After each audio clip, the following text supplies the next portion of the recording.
If you want to add an event to calendar on POCO F8 Pro or POCO F8 Ultra, what you can do is you can go to the app drawer, and in here we can open the calendar. Now, of course, we have two calendar apps. One is made by Xiaomi, one is made by Google. And me personally, I prefer to use the Google Calendar. So what we're gonna do is we're gonna grant all the permissions that the app is required to have.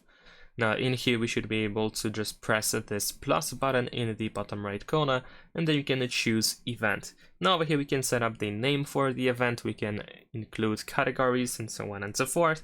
We can set the event to last the whole day. We can choose the date when the event starts and when it ends, and also we can set up the time and of course the time zone as well. We can also choose if the event is repeatable, if it should repeat every now and then, so you can set that up as well. We can include people that should see the event as well, that should be included in that event. We have a video conferencing, we can add location, we can manage notifications when you want to be informed about the incoming notification, and of course you can add multiple notifications at once. And we can also add the description, change color, and add Google Drive attachments. And once you are ready, just tap on save in the upper right corner. And that is pretty much it. Thanks for watching, leave a like and subscribe.